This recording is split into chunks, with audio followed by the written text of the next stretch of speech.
Good morning, good morning mga boss. Kain tayo. Time check, mag-alas 11 na ng tanghali. O, kagigising ko lang. Nag-prepare ako nitong itlog.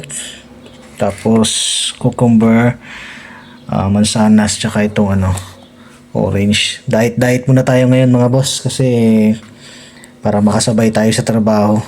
Medyo bumabagal na tayo at nagkakaedad. Napapansin ko nag-iiba na yung resistensya ko dun sa trabaho. Medyo bumabagal na tayo. Tapos nagluto sila dito kahapon ng isda na prinito nila. Ayan, nagtira sila dito. Ito lang ang kakainin natin ngayon mga boss. Ayan.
Ay, pasok na naman tayo mga boss.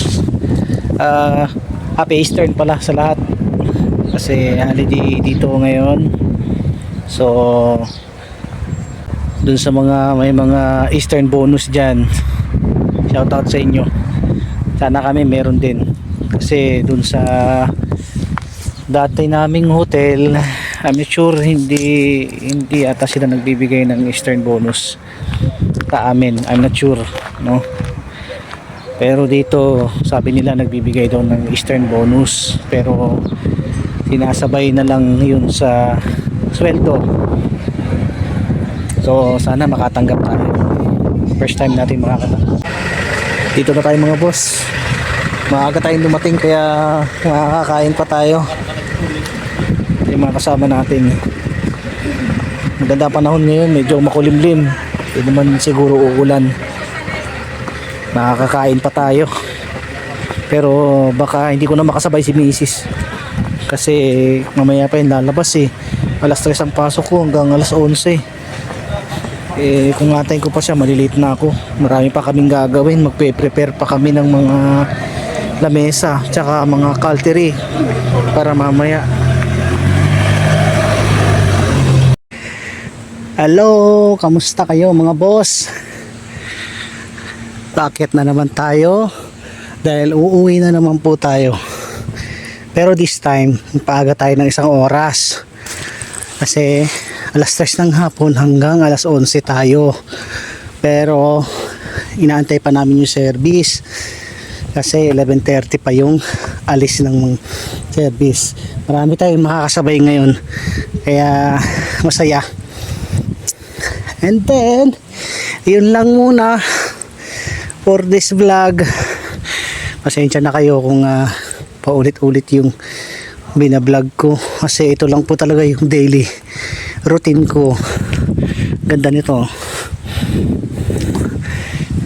mga bulaklak pati mga ilaw, ganda. So kita-kits tayo uli mga boss. Maraming salamat.